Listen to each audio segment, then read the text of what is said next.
이렇게 지난주 우리 또 목사님, 김 목사님 저를 대신해서 교회를 잘 이끌어 주시고 이렇게 해주셔서 너무나 감사하고 그 은혜를 어떻게 갚아야 되나 생각하고 있습니다.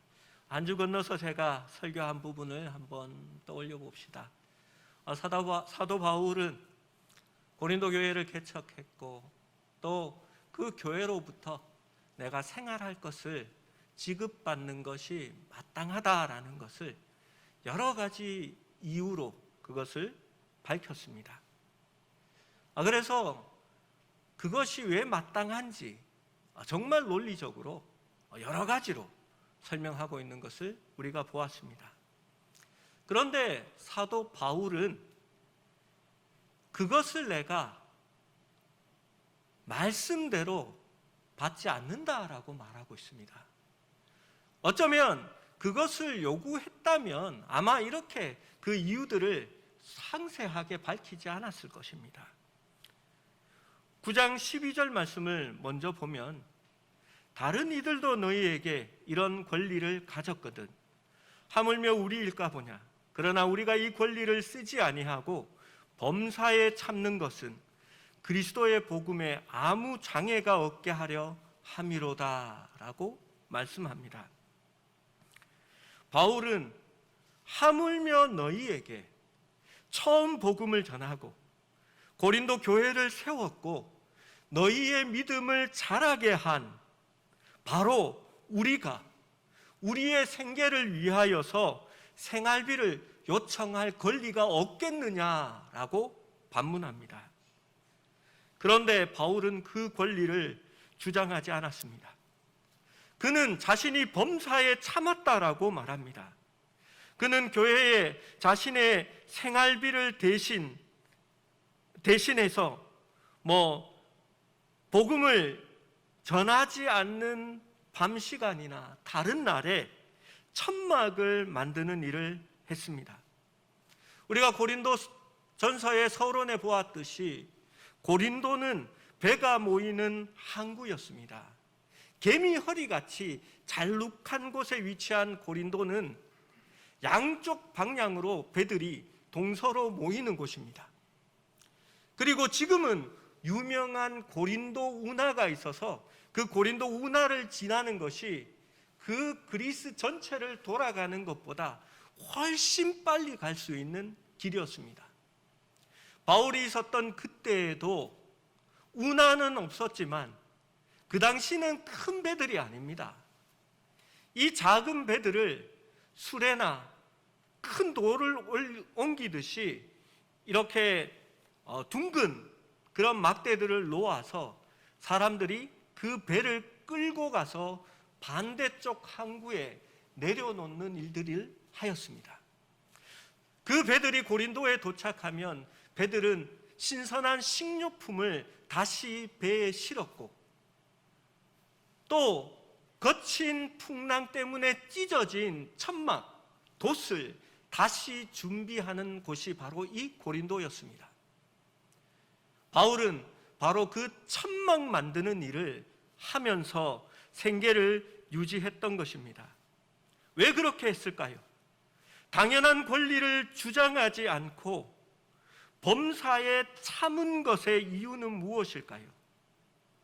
그것이 바울이 말하는 첫 번째 이유입니다. 그리스도의 복음에 아무 장애가 없게 하려 함이로다 라고 말한 것입니다. 여러분 생각해 보십시오. 바울이 고린도에 도착했습니다. 그는 복음을 전하다가 핍박을 받아서 어렵게 쫓겨다니듯이 하여 고린도에 도착한 것입니다. 그리고 복음을 모르는 사람들에게 예수 그리스도에 대하여 소개하기 시작했습니다. 그러자 서너 명의 개종자가 생겼습니다. 그리고 성령의 역사로 말미암아 놀라운 일들이 일어나자 사람들이 자신의 집을 내어놓아 그 집에서 함께 모여 예배를 드리기 시작했습니다. 그러자 교인들이 한 20명 정도 모였을 것 같습니다. 바울은 늘 하나님의 사람으로 하나님이 값없이 주시는 그 은혜의 구속에 대하여 날마다 설교했을 것입니다. 그러다가 어느 날 예배가 마친 후에 바울이 개종자들을 모아놓고 이렇게 말하는 겁니다. 제가 복음을 전했는데 복음을 전하기 위해서 정말 필요한 것이 많습니다. 저에게 우선 기거할 수 있는 집을 마련해 주시고 제가 좀 더 빨리 멀리 복음을 전하기 위해서 말을 한 필 주시면 좋겠습니다. 그리고 음식과 돈도 지원해 주십시오.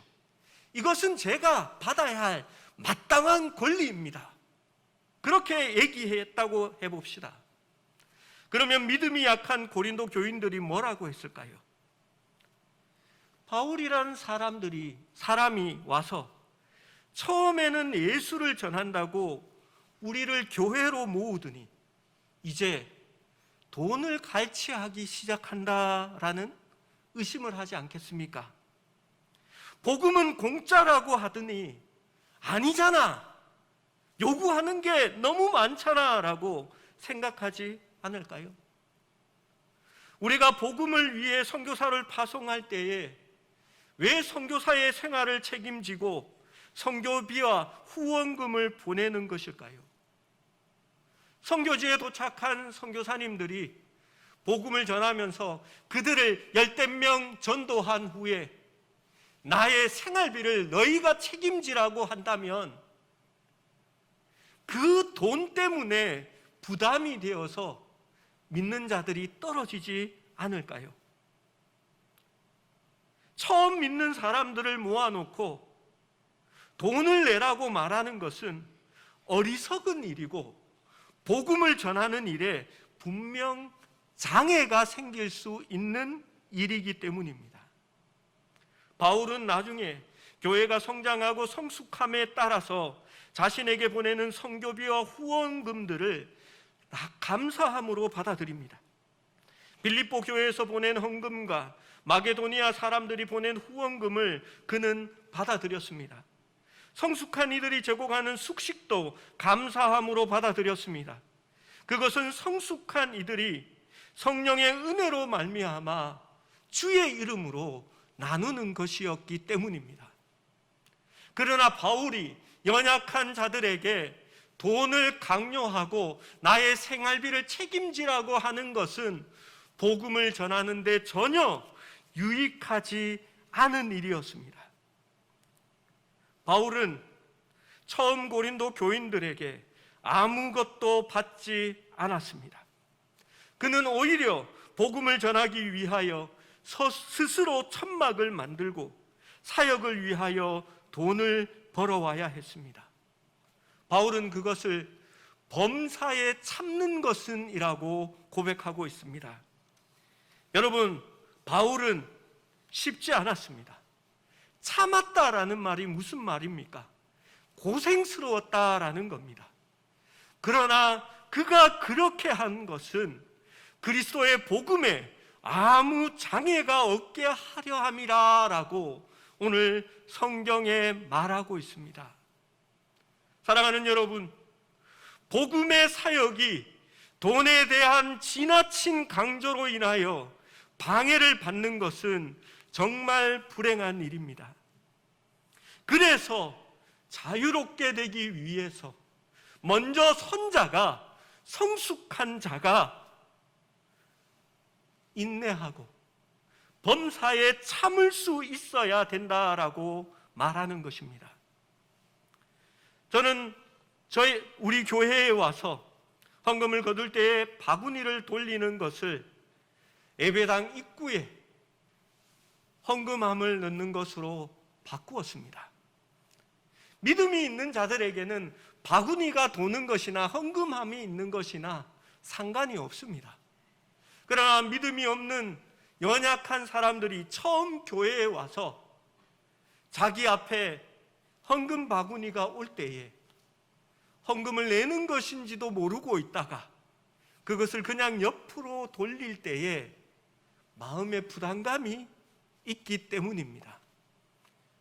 여러분, 우리 모두가 장성한 사람은 아닙니다. 처음 헌금함을 바구니 대신 뒤에 두었을 때에 헌금의 액수가 많이 떨어집니다. 그 말은 바구니가 부담스러워서 헌금을 내신 분이 있다는 겁니다. 여러분, 그것을 원하지 않습니다.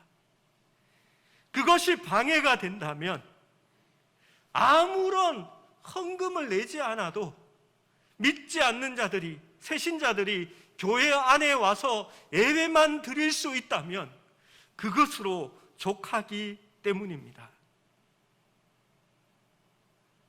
저는 신방을 가면 성도들이 헌금 봉투에 헌금을 저에게 주는 것을 절대 받지 않습니다.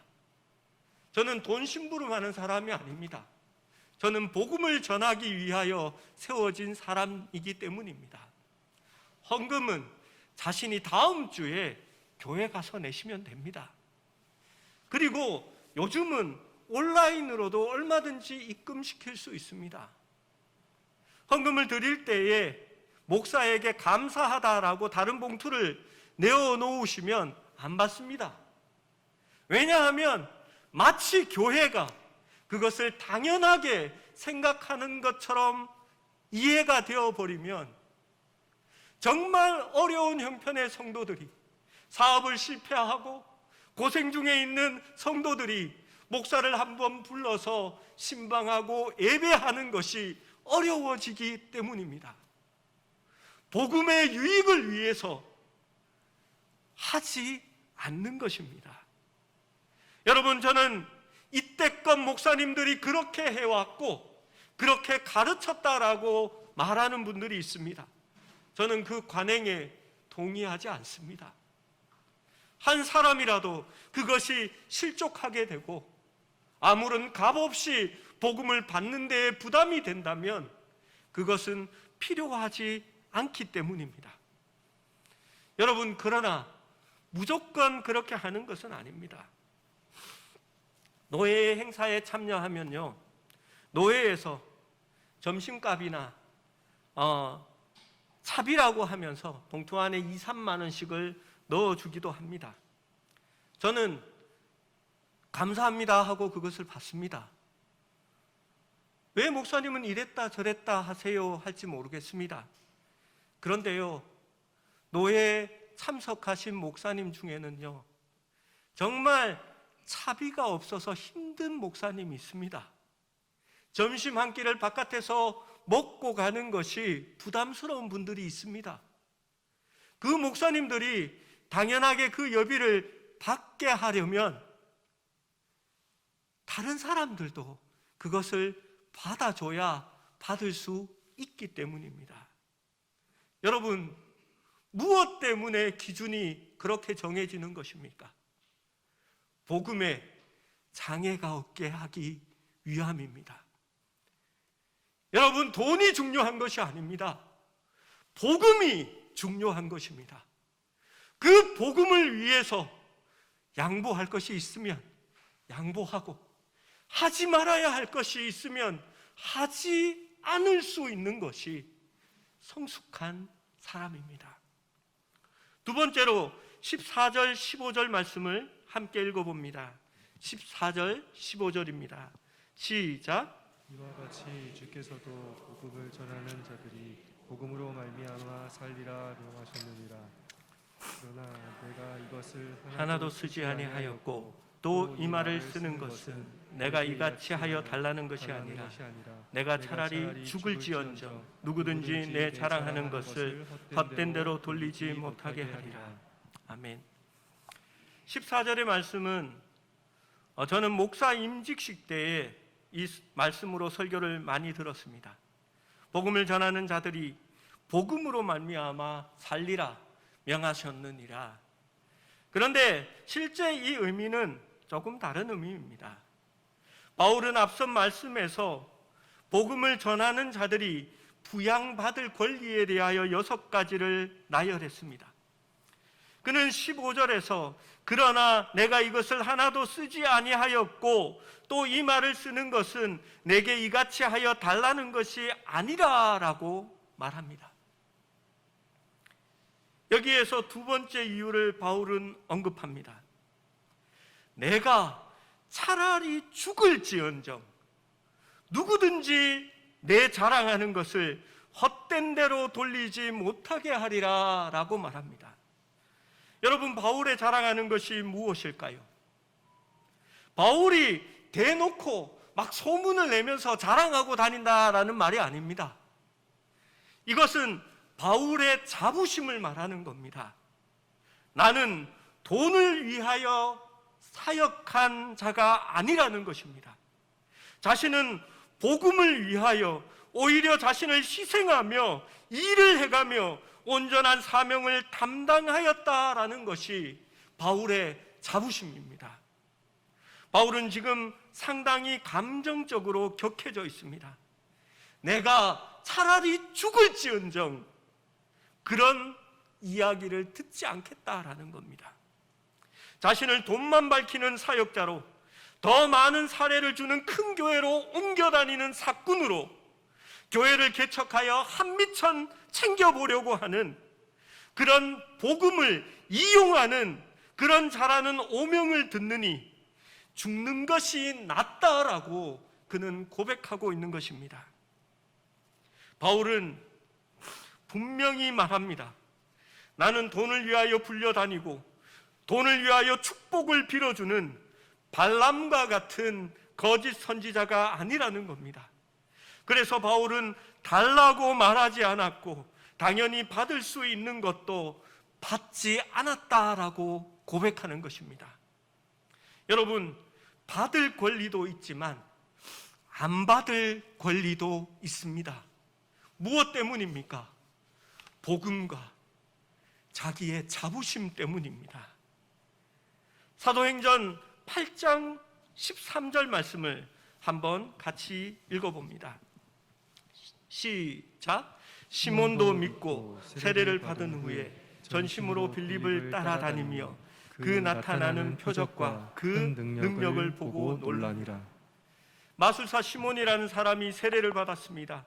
빌립을 따라다니면서 빌립이 베푸는 빌립으로 말미암아 나타나는 하나님의 표적과 그 능력을 보고 놀랐습니다.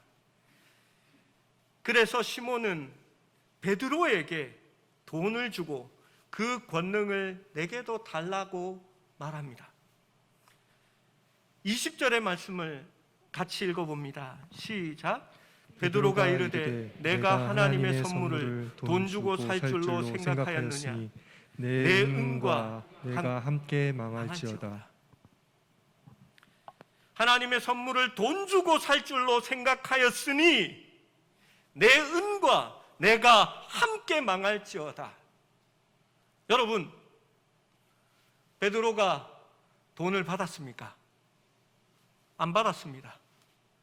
왜냐하면 그것을 받으면 오해를 일으키기 때문입니다. 하나님의 축복과 하나님의 선물도 돈을 주고 살 수 있다라고 생각하게 될 것입니다. 그래서 베드로는 받지 않았습니다. 오히려 모진 말을 합니다. 내 은과 내가 함께 망할지어다. 야, 저런 나쁜 목회자가 어디 있느냐? 야, 저런 사도가 어디 있느냐? 라고 말할지도 모르겠습니다. 여러분, 그러나 베드로는 받지 않았습니다. 하나님의 은혜와 하나님의 축복은 돈으로 오는 것이 아니기 때문입니다. 복음의 진리를 이해하는 것에 방해가 될 때에는 그렇게 하지 않고 거부하는 것입니다. 여러분, 이해관계로 직분을 세우는 것이 아닙니다. 계획대로 한다면 저희 교회는 올해에 권사님들을 세우기를 원합니다. 직분을 베풀기를 원합니다. 그런데 절대 교회 앞으로 돈을 걷거나 자신이 자발적으로 하는 헌금 외에 얼마씩 돈을 걷는 일은 하지 않으려고 합니다. 장로님들도 동의하셨습니다. 여러분, 왜 교회들이 직분을 받을 때에 돈을 걷습니까? 여러분, 이것이 모두가 감당할 수 있는 것이 아닙니다. 제가 잘 아는 동생이 있었습니다. 이 후배는 정말 열심히 교회에 일했고 그 후배의 아버지도 교회에 충성하셨습니다. 그러나 그 집안은 좋지 않았습니다. 몸이 불편한 아버지는 과일 행상을 하면서 생계를 유지했고, 그러나 주일만은 정말 열심히 지키며 많은 봉사를 했습니다. 그 후배의 아버지가 교회의 장로로 임직하게 되었습니다. 정말 축복스러운 날이었습니다. 그런데 그 교회가 장로가 되시는 분은 1,000만 원씩 모아서 교회에 내는 것으로 정했습니다. 그 후배의 아버지는 한숨을 쉬면서 나는 돈이 없어서 장로도 못하겠구나 하고 눈물 짓는 것을 이 후배가 보았습니다. 그리고 이 후배는 시험에 들었고 교회를 떠나버렸습니다. 그리고 이런 하나님, 이런 직분이라면 나는 그런 교회를 믿지 않겠다라고 말했습니다. 여러분, 그 돈을 걷는 일이 오해를 사고 잘못을 일으키고 연약한 자들을 시험에 들게 한다면 바울은 그것을 거부했습니다. 여러분, 왜 건축을 앞두고 또 혹은 은퇴를 앞두고 임직식을 하는 걸까요? 임직식을 하고 나면 장로는 얼마, 권사는 얼마, 안수 집사는 얼마라고 돈을 거둘까요? 여러분, 그것이 좋은 의미일 수 있다는 것도 압니다. 그리고 때로는 그 돈들이 교회를 위하여 유익하게 사용되는 것도 알고 있습니다. 그러나 여러분, 기억하셔야 합니다. 그 작은 일들이 하나님의 직분을 돈으로 사는 것으로 오해할 수 있게 하고 하나님의 선물이나 하나님의 은혜가 돈과 관련된 것처럼 느끼게 만들 수 있다는 것입니다. 그리고 여러분의 가정이나 믿지 않는 작은 자들이 그것으로 인하여 시험을 들고 실족할 수 있다면 여러분, 하지 않는 것이 옳습니다. 그것이 있어도 별 상관이 없고 조금 부족하여 어려워도 상관이 없는 것이기 때문입니다. 여러분, 무엇이 중요합니까? 교회의 복음이 중요합니다. 하나님의 말씀이 올바로 세워지는 것이 더 중요합니다. 우리가 하나님 앞에서 떳떳하게 설 수 있는 하나님의 자녀로서의 자부심이 더 중요한 것이 아니겠습니까? 그래서 사도 바울은 말하는 겁니다. 내가 죽을지언정 그런 것은 받지 않았다라고 말하는 겁니다. 사랑하는 여러분, 무엇 때문에, 무엇을 위하여 우리가 절제하고 우리가 어려우나 참을 수 있어야 하는 겁니까? 첫 번째는 복음을 위하여, 그리고 사람들과 하나님 앞에서 오해나 불신이 없이 자부심으로 떳떳할 수 있어야 하기 때문입니다. 세 번째로 바울은 세 번째 이유를 이렇게 말합니다. 9장 19절의 말씀을 읽어봅니다. 시작. 내가 모든 사람에게서 자유로우나 스스로 모든 사람에게 종이 된 것은 더 많은 사람을 얻고자 함이라. 바울은 자기가 좋아하는 무엇이든지 먹을 수 있는 권리가 있었습니다. 그러나 그는 유대인들을 얻기 위해서는 그 권리를 포기했습니다. 바울은 율법을 존경했지만 잃어버린 이방인들에게 다가가기 위하여 율법을 제쳐두었습니다.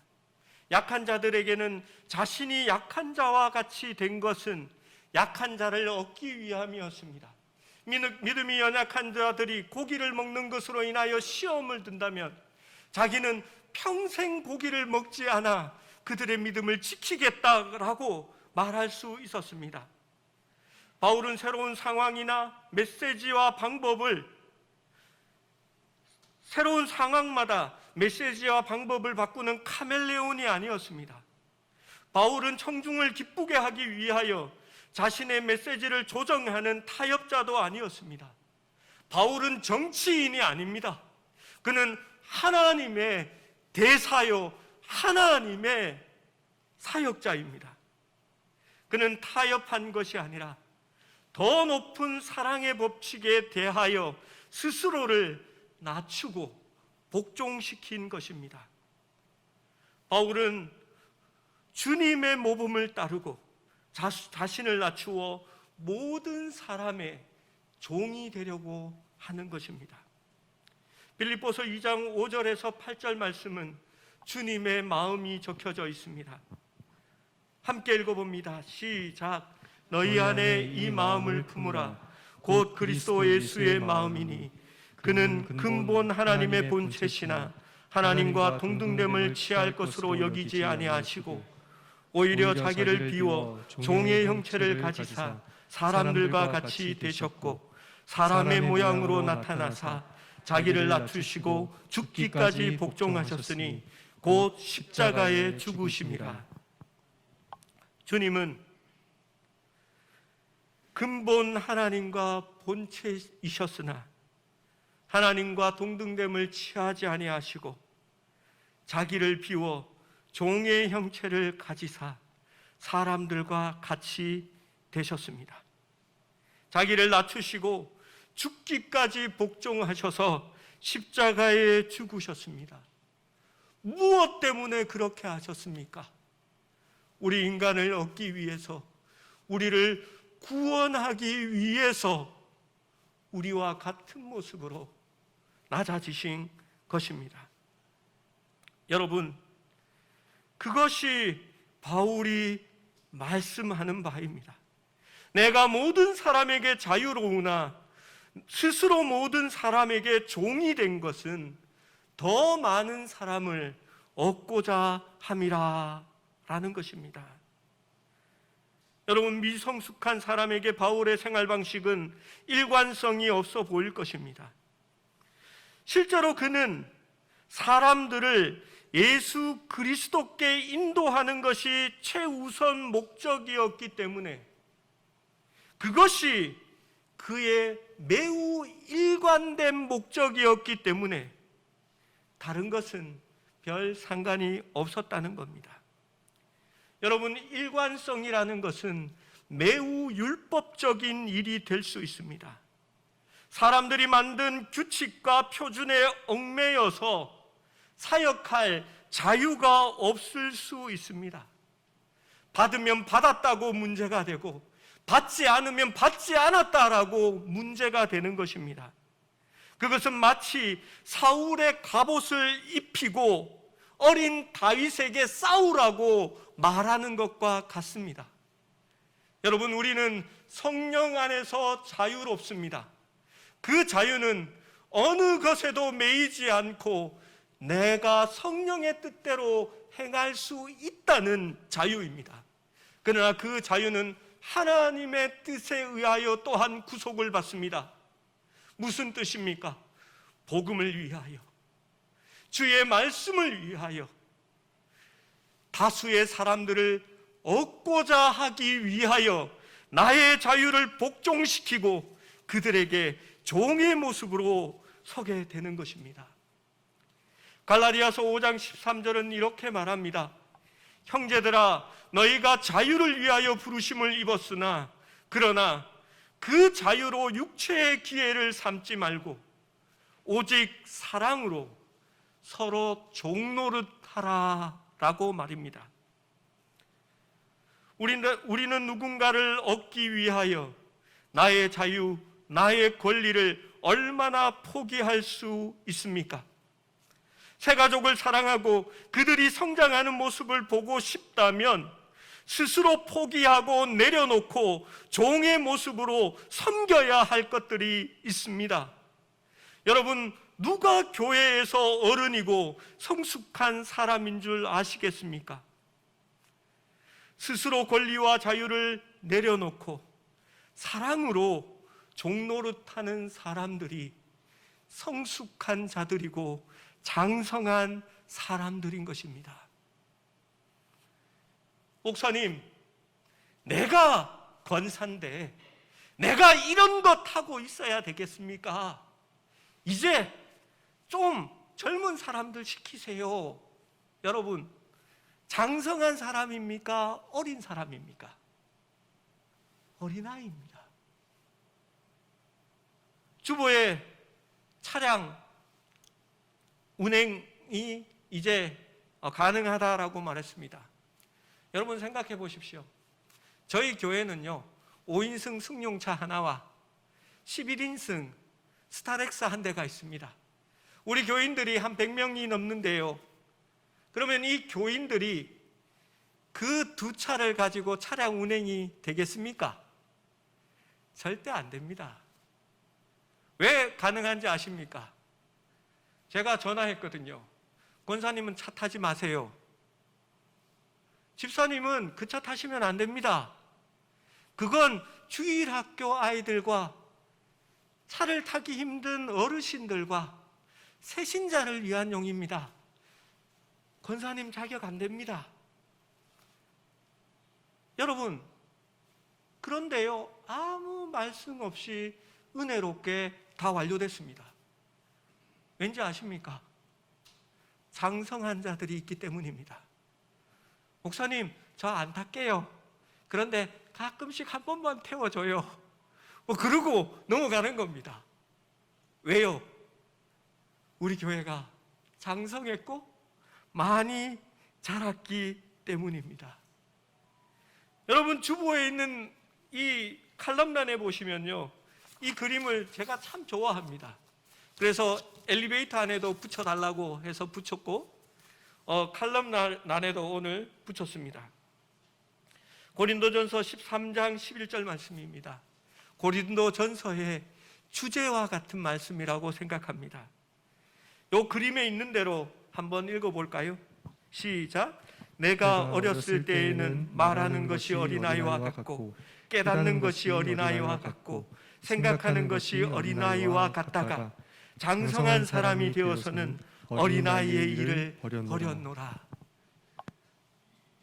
여러분, 어렸을 때에는 어린아이와 같습니다. 말하는 것도 어린아이와 같고요, 깨닫는 것도 어린아이와 같습니다. 생각하는 것도 어린아이와 같이 생각합니다. 그게 신앙의 초보이기 때문입니다. 여러분, 교회 안에는요, 이런 어린아이들이 많아야 됩니다. 왜 그렇습니까?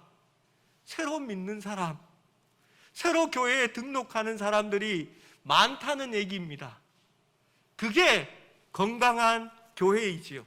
그러나 교회가 더 건강하게 되기 위해서는 장성한 사람들이 더 많아야 합니다. 그 어린아이들을 돌보고 그들을 양육하기 위하여 자신의 자유를 스스로 내려놓고 종의 모습으로 섬길 수 있는 자들이 많은 교회가 더 건강한 교회가 되는 것입니다. 제가 과거에 섬겼던 교회는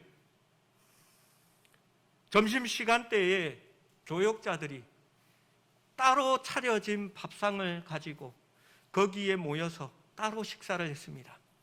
그 장소에는 장로님들과 교역자들만이 모여서 식사를 할 수 있었습니다. 바깥에 줄을 서서 밥을 받아들고 가는 성도들 참보다는 두세 가지 반찬이 더 추가된 그러한 밥상이었습니다. 제가 선임 목사가 되고 교역자들은 절대 거기에 가서 밥을 먹지 말라고 말했습니다. 그리고 성도들과 함께 줄을 서서 함께 밥을 먹으라고 얘기했습니다. 그리고 교역자들이 빠진 그 자리에 새 가족들을 앉혀서 한 달 동안 교회가 어떻게 돌아가는 것을 설명할 동안에 거기에서 밥을 먹도록 하겠다라고 했습니다. 모든 교육자들이 좋아하며 그러겠다라고 찬성했습니다.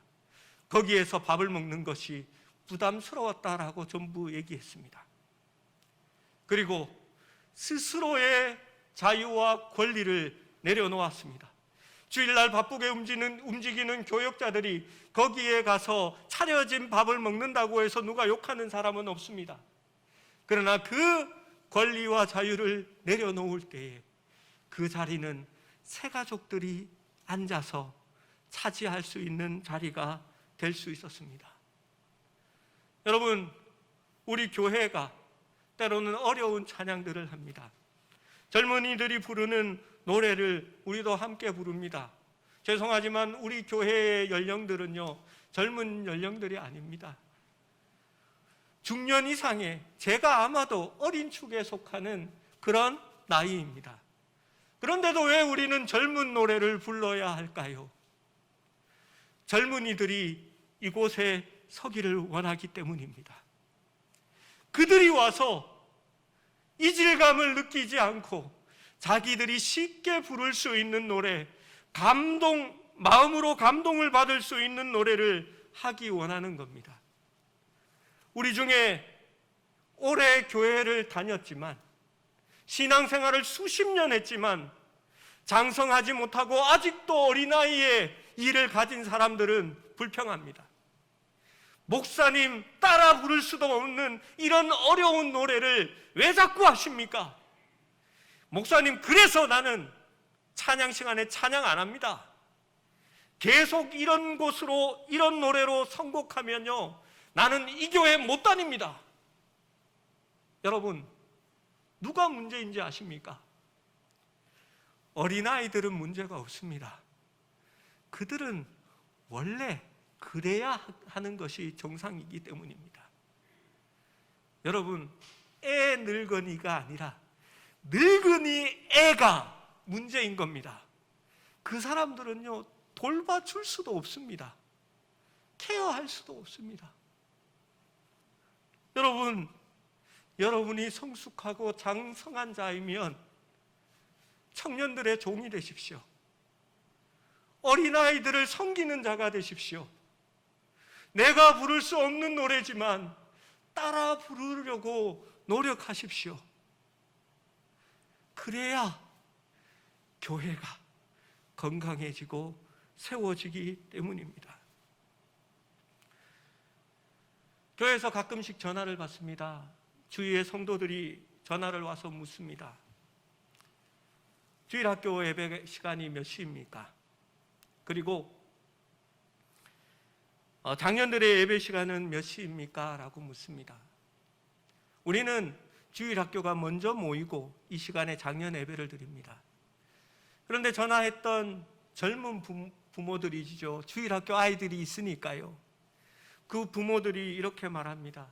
그러면 따로 가야 되는 거네요. 저희가 조금 더 생각해보고 교회에 갈게요 하고 전화를 끊어버립니다. 마음이 아픕니다. 여러분, 우리는요, 예배 시간이 어떻게 되든 상관없습니다. 우리 아이들을 9시 반에 보내고 우리는 11시에 예배에 드려도 상관이 없습니다. 그런데 주위에 오는 아직 장성하지 못한 이들은 가족이 함께 교회에 와서 아이들은 주일학교에 맡기고 본인들은 장년 예배에 참석하고 예배가 마치면 지금은 식사할 수 없지만 같이 교회 식당에서 식사하고 함께 돌아가기를 원하는 겁니다. 여러분, 저는 교회 예배가 입으로 나누어져야 된다라고 생각합니다. 그런데 우리의 현실은 실제로 어렵습니다. 목사님, 그렇게 해야 할 이유가 무엇입니까? 한 사람이라도, 한 가정이라도 더 얻기 위해서 그렇게 하는 겁니다. 예배를 하나 더 늘리면 재정부는 1부와 2부 두 번을 나와야 할 것입니다. 찬양팀들은 1부와 2부 예배를 동시에 섬겨야 합니다. 우리는 찬양팀을 두 번으로 나누어서 섬길 만한 여력이 있는 교회가 아닙니다. 저도 두 번 설교하고 토요일 날 밤을 새고 계속해서 그렇게 해야 할 것입니다. 장로님들도 두 번 예배에 참석하여서 기도해야 될 것입니다.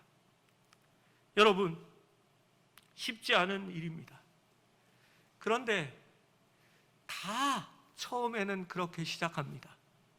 어떻게 합니까? 장성한 자들이 종이 되는 겁니다. 자신의 권리를, 자신의 자유를 포기하는 겁니다.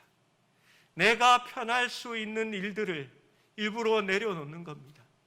심지어 어떤 성도들은 예배 분위기를 맞추기 위해서 자신은 두 번 예배에 참석한다라고 말하는 성도들도 있었습니다.